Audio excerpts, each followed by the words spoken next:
இயேசு கிறிஸ்துவின் நாமத்தினாலே உங்களுக்கு வாழ்த்துக்கள். மீண்டும் வழியாக பார்ப்பதிலே நாம் மகிழ்ச்சி அடைகிறோம். இந்த நாளிலே நம்முடைய தியானத்திற்காக எடுத்துக்கொண்ட பகுதி எஸ்ரா 8ஆம் அதிகாரம். நாம் எல்லாரும் எஸ்ரா அதிகாரத்தை திருப்பி வைத்துக் கொள்வோம். இங்கே இந்த எஸ்ரா செய்கிற சில காரியங்களை இந்த அதிகாரத்திலே நாம் பார்க்கிறோம். எஸ்ரா ஒரு நல்ல சரித்திர ஆசிரியர் மாத்திரமல்ல, வேத வல்லுனர், நல்ல ஒரு லீடர்ஷிப் குவாலிட்டியில் உள்ளவர். சிறையிருப்பிலிருந்து வந்த பிறகு அவர் அநேக காரியங்களை சீர்திருத்துதலை நாம் பண்ணுகிறதை பார்க்கிறோம். எஸ்ராவும் நெகேமியாவும் செய்த எழுப்புதல் இயேசுநாதர் காலம் வரை அப்படியே நின்றுச்சு. அதற்கு பிறகு இந்த விக்கிரகங்களை அவர்கள் தேடவில்லை என்று நாம் பார்க்கிறோம். இந்த அதிகாரத்திலே நாம் கற்றுக்கொள்ளக்கூடிய அநேக காரியங்கள் உண்டு. இங்கே பார்க்கிறோம். முதலாவது நாம் என்ன பார்க்கிறோம் என்றால், 1ஆம் வசனத்திலிருந்து 14ஆம் வசனம் வரைக்கும் பாபிலோனில் இருந்து எருசலேமுக்கு வந்த பிதாக்களின் வம்ச அட்டவணை, யாரெல்லாம் வந்தா என்று சொல்லி அவங்க ரெக்கார்ட் பண்ணுகிறதை நாம் பார்க்கிறோம். ஒரு ஸ்பெசிபிக் ரிப்போர்ட் இங்கே இருக்கிறதை நாம் பார்க்கிறோம். 1ஆம் வசனத்தை நான் படிக்கிறேன். அர்த்தசாஸ்டா ராஜா அரசாளும் காலத்திலே பாபிலோனில் இருந்து என்னோடு கூட வந்த தங்கள் பிதாக்களின் வம்சங்களின் தலைவரும் அவர்கள் வம்ச அட்டவணைகளும், பினேகாசின் புத்திரரில் கெர்சோம், இத்தாமாரின் புத்திரில் தானியேல், தாவீதின் புத்திரில் அத்தூஸ், பாரோசின் புத்திரில் ஒருவனான செகனியாவின் புத்திரில் சகரியாவும் அவனோடு கூட வம்ச அட்டவணையும் எழுதியிருக்கிற 150 ஆண் மக்களும், பாகாத் மோவாபின் புத்திரரில் சோகியாவின் குமாரனாகிய எலியோனையும் அவனோடு கூட 200 ஆண் மக்களும். 5ஆம் வசனத்துல பார்க்கிறோம் 300, 6ஆம் வசனத்துல 50, 7ஆம் வசனத்துல 70, 8ஆம் வசனத்துல 80, 9ஆம் வசனத்துல 218, 10ஆம் வசனத்துல 40, 11ஆம் வசனத்துல 28, 12ஆம் வசனத்துல 110, 13ஆம் வசனத்துல 60, 14ஆம் வசனத்துல 70.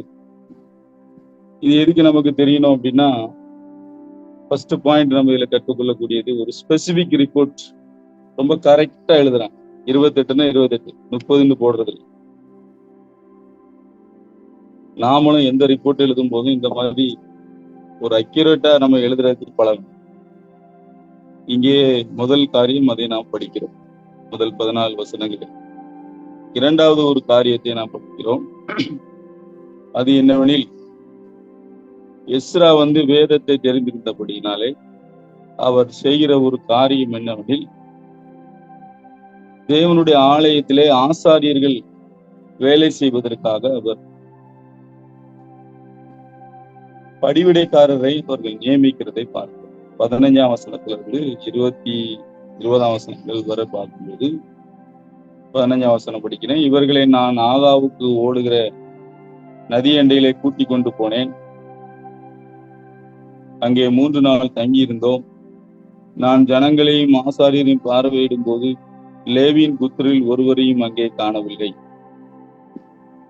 அங்கே அவர் செலக்ட் பண்ண எல்லா இடத்துலையும் பார்க்கிறாரு. கூட்டு போன ஒவ்வொரு ஆளுகளையும் பார்க்கும்போது லேவியர்கள் அங்கு அதிகமாக இருந்ததை பார்க்கலாம்.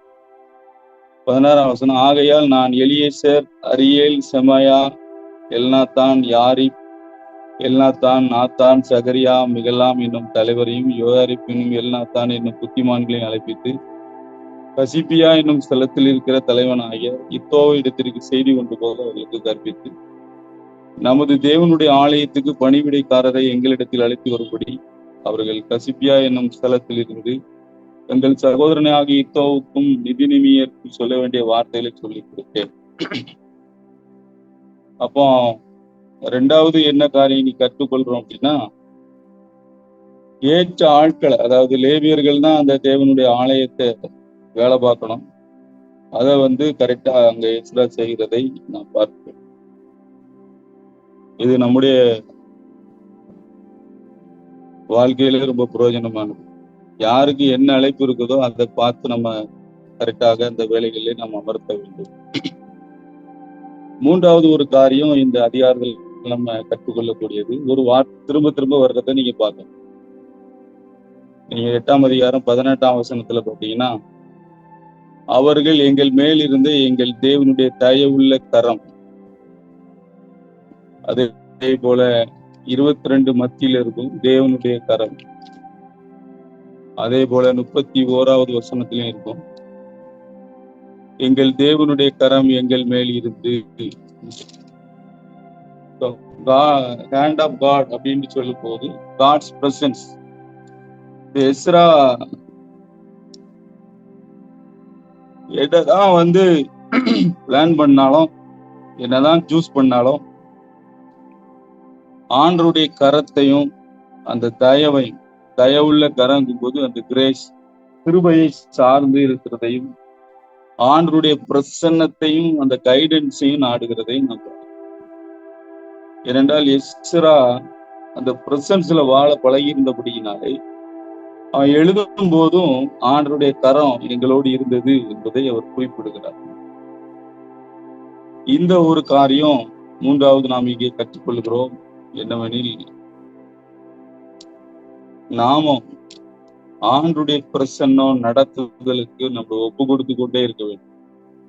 நாம் செய்கிற வேலைகளிலே அவருடைய கரம் நம்மோடு நடத்தும் போது அது நல்ல அந்த வழி வாய்க்கிறது மாத்திரமல்ல, அதை நம்மளால உணர முடியும். நமக்குள்ள ட்ரினிட்டி இருக்கிறார், பிதா, குமாரன், பரிசுத்த ஆவியானவர். அவர் ஆவியானவர் நம்முடைய ஆவியில இருக்கிறார். இயேசு கிறிஸ்து நமக்குள்ளே பிழைத்திருக்கிறார். நம்முடைய சரீரம் தேவன் தங்கும் ஆலை. எனவே திருத்துவ தேவனுடைய பிரசன்ஸை நம்ம உணர்ந்தவர்களாக தினந்தோறும் காணப்பட வேண்டும். இங்கே எஸ்ரா பார்க்கிறோம், ஒவ்வொரு விஷயத்திலையும் அவர் என்ன செய்யறாருன்னா, அவருடைய தயவுள்ள கரம் எங்கள் மேல் இருந்ததை அப்படின்னு எழுதுறாரு.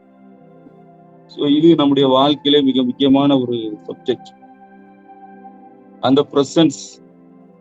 அந்த பிரசன்ஸை நம்ம விரும்பணும். ஏதோ காலையில கொஞ்ச நேரம் வேத வாக்கியம் ஜோம் பண்ணும் அதோட முடிஞ்சுங்கிற மாதிரி வளரக்கூடாது. அது கெட்ட பழக்கம். நம்மள அநேகர் அப்படி வளர்ந்துருக்கும். காலையிலே வேத வாசி ஜோம் பண்றதோட நிறுத்தக்கூடாது. ஆண்டருடைய பிரசன்னத்தை நாம் 24 மணி நேரம் உணரக்கூடியவர்களாக, நம்முடைய வார்த்தைகள், நம்முடைய இருதயத்தின் நிறைவுகள் எல்லாவற்றிலும் ஆண்டவருடைய காரியங்களுக்கு அடுத்ததிலே நாம் முங்கி இருக்க பழக வேண்டும். நாம் வாஞ்சிக்க வேண்டும், விரும்ப வேண்டும். எஸ்ரா இங்கே தேவனுடைய கரம் அங்கே நடத்தப்படுவதை குறித்து மிக தெளிவாக இருந்தார். அடுத்தாப்புல நம்ம இங்க என்ன படிக்கிறோம் அப்படின்னா, 8ஆம் அதிகாரம் 21வது வசனத்தில் நம்ம படிக்கும்போது, அப்பொழுது நாங்கள் எங்கள் தேவனுக்கு முன்பாக எங்களை தாழ்த்துகிறதற்கும், எங்களுக்காகவும் எங்கள் பிள்ளைகளுக்காகவும் எங்கள் சகல பொருட்களுக்காகவும் சுவையான வழியை தேடுகிறதற்கும் நான் அங்கே அந்த அகாவா நதி அண்டையிலே உபவாசத்தை கூறினேன். ஸோ கர்த்தரை தேடுறதுக்கு ஒரு வழி ஃபாஸ்டிங் அப்படின்னு எஸ்ரா கண்டுபிடிச்சு வச்சிருக்கிறார். 4வது ஒரு காரியம் எஸ்ராவின் உபவாசம். இந்த ஃபாஸ்டிங் பிரேயர் எதுக்கு பண்றாரு அப்படின்னு நாங்க அழகா போட்டுருக்கோம். ஃபர்ஸ்ட் எனக்குள்ள ஒரு தாழ்மை வரணும், ஹியூமிலிட்டி. எங்களை தாழ்த்தணும். எங்களுக்கு ஒரு செவையான வழி, சரியான வழி எதுன்னு சூஸ் பண்ணணும். இந்த 2 காரியத்துக்காக ஃபாஸ்டிங்கை டிக்ளேர் பண்றோம். இன்னைக்கும் நம்முடைய வாழ்க்கையில இந்த உபவாசம் என்பது மிக முக்கியமானதாக இருக்கிறது. நம்மளை தாழ்த்துகிறதுக்கு மாத்திரமல்ல, நாம் ஆண்டவருடைய செவையான வழியை கண்டுபிடிப்பதற்கும் நம்முடைய அவிசுவாசத்தை குறைப்பதற்கும் உபவாசம் மிக முக்கியமானது. ஃபாஸ்டிங் பண்ணும்போது என்ன நடக்கும் அப்படின்னா, நம்ம ஆவி ஆத்மாவையும் ஆத்மா சரீரத்தையும் நடத்துகிறது, அல்லது நம்முடைய மாம்சம் தான் எல்லாத்தையும் நடத்திட்டு. ஃபாஸ்டிங் பண்ணும்போது நம்முடைய ஆவி ஆத்மாவையும் ஆத்மா சரீரத்தையும் நடத்தும். நமக்குள்ள ஒரு தாழ்மை வரும், ஆட்டோமேட்டிக்கா நம்ம ஒரு தற்பரிசோதனைக்குள்ள வந்துருவோம். நம்மளே ஆராய்ந்து பார்ப்போம், ஆண்டவரிடத்துல ஒப்புரவாகும், நம்மளை மனம் திரும்பி தேவனோடு ஒப்புரவாகிறது மாத்திரமல்ல, மனிதர்களோடு ஒப்புரவாகுது. எல்லாத்துக்கும் அந்த டைமிங் கிடைக்கும் ஃபாஸ்டிங். அவர் அதை தான் எழுதுறாரு. 22ஆம் வசனத்துல அதான் பார்க்கணும். வழியிலே சத்ருவை விலக்கி எங்களுக்கு துணை செய்யும்படிக்கு நான் ராஜாவினிடத்தில் சேவகரையும் குதிரை வீரரையும் கேட்க வைக்கப்பட்டிருந்தேன். எங்கள் தேவனுடைய கரம் தம்மை தேடுகிறவர்கள் எல்லார் மேலும் அவர்களுக்கு நன்மையாக இருக்கிறது என்றும் அவருடைய வல்லமையும் அவருடைய கோபமும் அவரை விட்டு விலகுவர்கள் எல்லாரும் இருக்கிறது என்றும் நாங்கள் ராஜாவுக்கு சொல்லியிருந்தோம். அப்படியே நாங்கள் உபவாசம் பண்ணி எங்கள் தேவனிடத்தில் அதை தேடினோம். எங்கள் விண்ணப்பத்தை கேட்டோம்.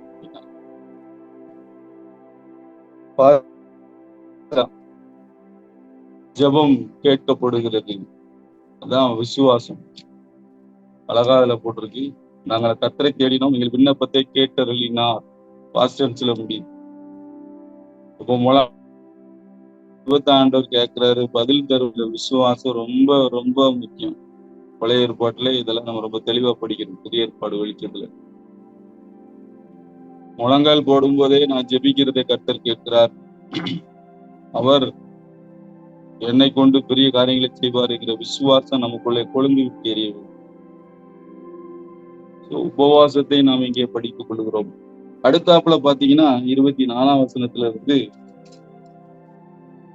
30ஆம் வசனம் வரை அவங்க செய்த அடுத்த ஒரு முக்கியமான காரியம். பின்பு நான் ஆசாரியரின் தலைவரிலே 12 பேராகிய செரேபியாவையும் அஸ்பியாவையும் அவர்கள் சகோதரில் 10 பேரையும் பிரித்தெடுத்து ராஜாவும் அவருடைய ஆலோசனைக்காரரும் அவருடைய பிரபுக்களும் அங்கே இருந்த சகல இஸ்ரவேலருக்கும் எங்கள் தேவனுடைய ஆலயத்திற்கு என்று எடுத்துக் கொடுத்த காணிக்கையாக வெள்ளியையும் பொன்னையும் பனிமுட்டைகளையும் அவரிடத்தில் இருந்து கொடுத்தேன். அடுத்தாப்புல காணிக்கையை கரெக்ட் பண்றாரு. காணிக்கை கொடுப்பதற்கும் காணிக்கையை கரெக்டா செலவு பண்றதுக்கும் வேண்டிய வழிகளை அங்க உருவாக்குறது.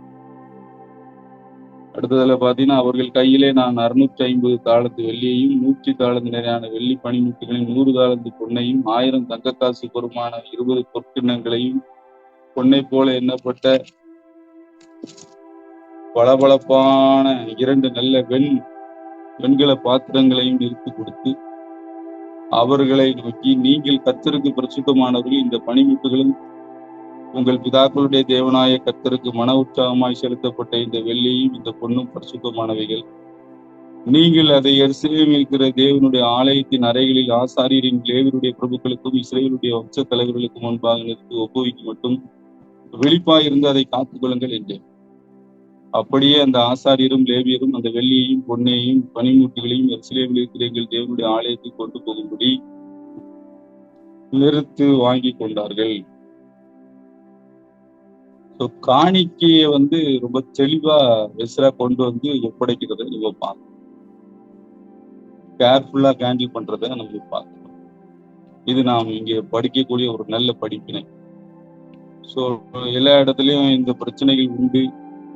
அதனால நம்ம என்ன செய்யறோம் அப்படின்னா, எந்த காணிக்கை வாங்கினாலும் அதுக்கு ரசீது போடுறோம். ரசீதை என்ன செய்யறோம், அந்த உரிய ஆளுக்கு ஒரு நன்றி கடிதத்தோட திரும்ப கொடுக்குறோம். திரும்ப அதை சபையில நம்ம மாசத்துக்கு ஒருக்கா வாசிக்கும் போது அது எல்லாருக்கும் ஒரு நீட் ஆயிரும். இதே பிரின்சிபல்ல தான் எஸ்ரா பண்றாரு. இன்னொரு இடத்துல காணிக்கை வாங்குறாரு. அந்த லேவியர்களையும் ஆசாரியையும் கூப்பிட்டு அதை கொடுத்து அதை கரெக்டா ஆலயத்துல வச்சு கரெக்ட் பண்ணுங்கன்னு சொல்றாரு. இங்க 2 விஷயத்தை நம்ம பாக்குறோம். ஒண்ணு காணிக்கை வாங்குறது, அடுத்தது காணிக்கையை பத்திரப்படுத்துறது, காணிக்கையை செலவு பண்றது. இது நம்ம எல்லாருமே அநேகர் ஊழியர்கள் இருக்கிறோம். கண்டிப்பாக காணிக்கையை நாம் கொடுக்கணும். அதே நேரத்துல காணிக்கையை செலவு பண்றதுலையும் நம்ம ஜாக்கிரதையாக இருக்க நம்ம அழைக்கப்பட்டிருக்கோம். கொடுக்கிறது தான் ஒரு ஆசீர்வாதம். அதனால நம்ம முதலாவது நல்லா கொடுக்கணும். இப்படி கொடுக்கும்போது தான் ஜனங்கள் ஆசீர்வதிக்கப்படும். ஜனங்களுக்கு இதை டீச் பண்ணணும். நமக்கு ஆசீர்வாதம் வேணும், பொருளாதாரம் விருத்தி அடையணும் அப்படின்னா நாம் கொடுக்க பழக வேண்டும். முதல்ல தனிப்பட்ட முறையில நம்ம கொடுக்கணும். நம்ம சபையார கொடுக்க வைக்கணும். இது தப்பு கிடையாது. இதை டீச் பண்ணணும். இயேசு கிறிஸ்துவே டீச் பண்ணிருக்காரு, கொடுங்கள் அப்பொழுது உங்களுக்கு கொடுக்கப்படும். அது ஒரு விதி, அதை மாற்ற முடியாது. ஸோ நம்ம ஆசீர்வதிக்கப்படணும், சபையார் ஆசீர்வதிக்கப்படணும் அப்படின்னா சபையாருக்கு நாம் இந்த டீச்சிங்கை கொடுக்கணும். எஸ்ரா செய்த முதல் காரியம் பாத்தீங்கன்னா, ஆட்களை செலக்ட் பண்றாரு, பாஸ்டிங் பண்றாரு, அடுத்தது காணிக்கையை கரெக்ட் பண்றாரு.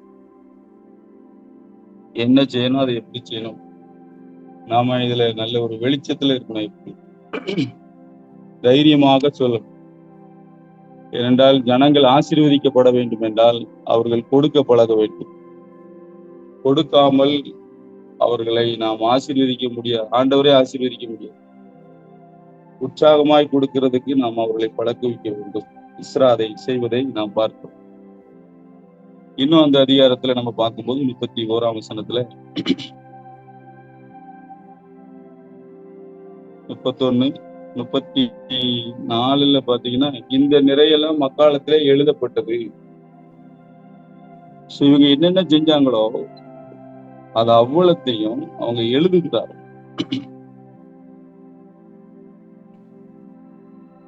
Writing habit. அதனாலதான் என்ன ப்ரோக்ராம் நம்ம நடந்தாலும் சபைகள்ல நடக்கிறதெல்லாம் நம்ம குறிச்சு வைக்கணும். ஒரு ரிப்போர்ட் ரெடி பண்ணி வைக்கிறது நமக்கு எப்போதுமே பிரயோஜனம். எஸ்ராக்கு அந்த நல்ல பழக்கம் இருக்கு. எல்லாவற்றையும் அவர் எழுதி வைக்கிற ஒரு நல்ல பழக்கம். அடுத்தபடியா நாம இங்க என்ன படிக்கிறோம் அப்படின்னா, 35ஆம் வசனத்துல, சிறைப்பட்டு மீண்டவர்கள் இஸ்ரவேலின் தேவனுக்கு சர்வாங்க தகன பலிகளாக இஸ்ரவேல் அனைத்து நிமித்தம் 12 காளைகளையும் 90 ஆட்டுக்கடாக்களையும் 77 ஆட்டுக்குட்டிகளையும் பாவ நிவாரணத்துக்காக 12 வெள்ளாட்டு கடாக்களையும் பலியிட்டு அவைகளெல்லாம் கர்த்தருக்கு சர்வாங்க தகன பலிகளாக செலுத்தினார்கள். அடுத்து சாக்ரிஃபைஸ் பண்றாங்க, பலி செலுத்துறது. பழைய ஏற்பாட்டுல இந்த ஒரு காரியம் ரொம்ப தெளிவா எஸ்ரா செய்யறதை பார்க்கும். நெடுகவே மோசே காலத்திற்கு பின்பு நியாயாதிபதிகள் ராஜாக்கள் காலங்களிலே தாவீது சாலமோன்லாம் கொஞ்சம் பலி செலுத்துவாங்க. அதற்கு பிறந்த ராஜாக்கள் அநேகர் இந்த சிஸ்டத்தையே விட்டுருவாங்க. ஆனா எஸ்ரா என்ன செய்யறாருன்னா எல்லாத்தையும் சிஸ்டமேட்டிக்கா செய்யறாரு. சர்வாங்க தகன பலிய 12 காளைகள், 90 ஆட்டுக்கடாக்கள், 77 ஆட்டு குட்டிகள், பாவ நிவாரணத்திற்காக 12 வெள்ளாட்டு கடாக்கள்.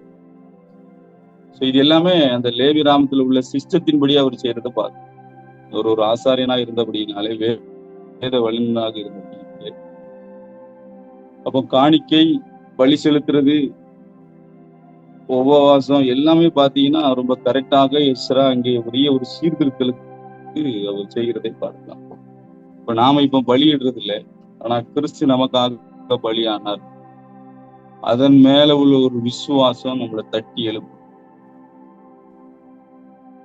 அவர் நம்முடைய பாவங்களை மாத்திரமல்ல, வியாதிகளை மாத்திரமல்ல, தரித்திரத்தை மாத்திரமல்ல, நம்முடைய எல்லா மரண பயங்களை மாத்திரமல்ல, எல்லா சாபங்களையும் சிலுவையிலே அவர் குறித்தது மாத்திரமல்ல, எல்லாத்தையும் எக்ஸ்சேஞ்ச் பண்ணியிருக்கார். இது திரும்ப திரும்ப நம்ம மைண்ட்ல வந்துகிட்டே இருக்கு. நம்முடைய பாவத்தை எடுத்து நமக்கு தேவ நீதியை கொடுத்திருக்கிறார். அவர் நம்முடைய எல்லா வியாதியும் எடுத்துட்டு என்னை சுகமாக்கி இருக்கிறார். அவர் என்னுடைய எல்லா விதமான கவலைகளையும் எடுத்து போட்டு என்னை சந்தோஷமும் சமாதானம் ஆகும்படி செய்கிறார். அவர் என்னுடைய மரண பயத்தை எடுத்து எனக்கு நித்திய ஜீவனை கொடுக்கிறார். அவர் எனக்கு எல்லாவித சாபங்களையும் எடுத்து போட்டு அவர் என்னை ஆசீர்வதித்திருக்கிறார். இப்படி நாம் திரும்ப திரும்ப கிறிஸ்துவின் தியாக பலியினாலே நமக்கு எடுத்த ஆசீர்வாதங்களை நாம் என்ன வேண்டும், மைண்டை ரினுவல் பண்ணணும். அப்பொழுது என்ன நடக்கும் அப்படின்னா, நம்முடைய விசுவாசம் பில்டப் ஆகும். நாம் ஒரு புதிய உடன்படிக்கையில இருக்கிறோம் என்கிற உணர்வு நமக்கு வரும். கிறிஸ்து என்னோடு தம்முடைய ரத்தத்தை சிந்தி என்னை கிரயமாக அவர் வாங்கியிருக்கிறார். நான் புதிய உடன்படிக்கைக்கு சொந்தக்காரன், புதிய உடன்படிக்கை ஊழியக்காரன் என்கிற காரியம் நம்ம மைண்ட்ல எப்போதும் செட்டிங்ல இருக்கு. எஸ்ரா இங்கே மிகச்சிறப்பாக அதை செய்து முடித்தார். கடைசியாக நாம் பார்க்கும்போது 36வது வசனம், பின்பு ராஜாவின் சன்னதிகளையும் நதிக்கு இப்புறத்தில் இருக்கிற ராஜாவின் தேசாதிபதிகளுக்கும் அதிகாரிகளுக்கும் ஒப்புவித்தார்கள். அப்பொழுது அவர்கள் ஜனங்களுக்கு தேவனுடைய ஆலயத்துக்கும் உதவியாக இருந்தார்கள். ஸோ கவர்மெண்ட் ஹெல்ப் ஆட்டோமேட்டிக்கா பிரசன்ஸ்ல கிடைக்கும். இவர் இந்த மாதிரி சிஸ்டமேட்டிக்கா செஞ்சதுனால, கர்த்தரை தேடினதுனால, கரெக்டா அந்த காணிக்கையை கரெக்ட் பண்றது, பலி செலுத்துறது, ஒவ்வொன்றையா கரெக்ட் பண்ணதுனால இந்த கடைசி வருஷம் அழகா முடியுது. தேவனுடைய ஆலயத்துக்கு உதவியாக இருந்தார்கள். அரசாங்க அதிகாரிகளும் தேசாதிபதிகளும் ஹெல்ப் பண்ற மைண்ட் செட்டுக்கு வந்துட்டாங்க. ராஜாக்களின் இருதயங்களை திருப்புகிறது. நம்ம ஆண்டவரோடு ஒழுக்கமா நடந்து போகும்போது, நாம அவருடைய பிரசன்னத்தை விரும்பும் போது, நாம அவரோடு நடந்து கொண்டு இருக்கும் போது, அவரு நம்முடைய வேலைகள் எல்லாம் அவர் பார்த்துக் கொடுத்தார். இதான் மிக மிக முக்கியமான ஒரு காரணம். நாம ஆண்டருடைய கரத்தையும் அவருடைய பிரசன்னத்தையும் விரும்பும் போது, அந்த தேவ பிரசன்னம் நமக்கு, அரசு அதிகாரிகள் நமக்கு ஃபேவரா மாறும்படி தானாக அது நடக்குது. இந்த அதிகாரத்தின் முடிவிலே நாம் அதை பார்க்கிறோம். உச்சக்கட்டத்தில் இப்படி எஸ்ரா சிறந்த ஒரு தேவ மனிதனாக அங்கே வலம் வருகிறதை நாம் பார்க்கிறோம். அதற்கு பின்பு நீங்க 9ஆம் அதிகாரத்துல எல்லாம் பாத்தீங்கன்னா 9:10 எல்லாம் அவங்க அந்நிய ஜாதிகளுக்கு திருமணம் பண்ணிருப்பாங்க. அதெல்லாம் கரெக்ட் பண்ணி அவர் பரிசுத்தப்படுத்துகிறதை, அதோடு இந்த அதிகாரமே முடிஞ்சிடும். சோ அதுக்கு பிறகு நெகேமியா புக்ல இவங்க உட்கார்ந்து பைபிளை மணிக்கணக்கா வாசிக்கிறதுக்கு ஜனங்களுக்கு பிராக்டிஸ் கொடுக்க ஆரம்பிப்பாங்க. அது ஒரு பயங்கர சீர்திருத்தலை உண்டாக்கி விட்டுரும். இப்படி எஸ்ரா காலத்துல ஒரு பெரிய ரிவைவல் அது இயேசுநாதர் காலம் வரை நின்றுச்சு. சோ நம்முடைய தலைமுறையிலையும் இப்படிப்பட்ட ஒரு எழுப்புதல் கல்வாரி சாப்பலுக்கு தேவைப்படுது. 30 வருஷமா நம்ம அநேக காரியங்கள் செஞ்சிருக்கோம். ஆனாலும் அடுத்த 30 ஆண்டுகள் தேசத்தை அசைக்கக்கூடிய தேவ மனிதர்களை நாம் உற்பத்தி பண்ணுகிறவர்களாக, நம்மகிட்ட படிக்கிற தம்பிமாரெல்லாம் உயர் மட்டங்களுக்கு வரத்தக்கதாக நம்ம அதிகமாக விரும்புவோம். அப்படிப்பட்ட காரியங்களை கர்த்தர் செய்வாராக. நாம் தலைகளை தாழ்த்தி ஜெபிக்கலாம். நல்ல பிதாவே, நாங்கள் நன்றியோடு துதிக்கிறோம். எஸ்ரா ஒரு சிறந்த சீர்திருத்தவாதியாக வளம் வருகிறதை நாங்கள் பார்க்கிறோம். ஆண்டவரே, எவ்வளவு அழகாக அவர் பிதாக்களின் வம்ச அட்டவணையை ஒழுங்குபடுத்தி தேவனுடைய ஆலயத்துக்கு பணிபீடக்காரர்களை நியமித்து ஜனங்களை உபவாசம் இருக்க அழைத்து காணிக்கைகளை ஒழுங்குபடுத்தி எல்லாவற்றையும் சிறப்பாக எழுதி தேவ சமூகத்திலே பலியிட்டு உம்முடைய கரத்தின் பிரசன்னத்திலே நடத்துதலே அவர் நடந்தார் என்பதை அழகமாக பார்த்தோம். எங்கள் வாழ்க்கையிலும் ஆண்டவரே, இப்படிப்பட்ட காரியங்கள் இயேசுவின் நாமத்தினாலே இன்றிலிருந்து வருவதாக, எங்களிடத்திலே உருவாகிற பிள்ளைகள் எல்லாம் உம்முடைய ஜனங்களாக, உம்முடைய ஆண்டவரே எங்கள் தேசத்தை அசைக்கக்கூடிய தேவ மனிதர்களாக, இன்னும் உயர் மட்டங்களுக்கு வரத்தக்கதாக, கலெக்டர்களாக, எம்பிக்களாக, எம்எல்ஏகளாக, சிஎம் ஆக, ஆண்டவர் இப்படிலாம் எங்க பிள்ளைகள் வரத்தக்கதாக நீர் உதவி செய்கிறபடினாலே மிஷினரிகள், தேவ மனிதர்கள், பண்டிதர்கள், வேதத்தை மொழிபெயர்க்கிறவர்கள், தேவ சமூகத்தில் இருக்கக்கூடிய தேவனுடைய தீர்க்கதரிசிகள், இவர்களை எல்லாம் எங்களை கொண்டு நீர் உருவாக்குகிறபடினாலே ஸ்தோத்திரம். அவர்கள் இந்த கல்வாரி சாப்பலை உருவாகிறார்கள், அதற்காக ஸ்தோத்திரம். எஸ்ராவை போன்று அநேகரை நாங்கள் எழுப்பி விடத்தக்கதாக நீர் எங்களை நடத்துகிற பாதைகளுக்காக சூழல இருக்கிற எல்லாரையும் நாங்கள் இயேசுவின் நாமத்தினாலே ஆசீர்வதிக்கிறோம். ஆண்டவரே, அவர்களை நீர் ஆசீர்வதியும் பரிசுத்தப்படுத்துங்க. குறிப்பாக ஆண்டவரே, எல்லா பற்றாக்குறைகளும் இயேசுவின் நாமத்தில் மாறி போகட்டும். நாங்கள் ஆசீர்வதிக்கிறோம். உடைய வார்த்தையின் வல்லமை ஒவ்வொருவரையும் தொடுவதா இந்த நாள் முழுதும் உடைய பிரசன்னம் எங்களை ஆளுகை செய்யட்டும். இயேசு கிறிஸ்து மூலம் வேண்டுகிறோம் நல்ல பிதாவே. ஆமென்.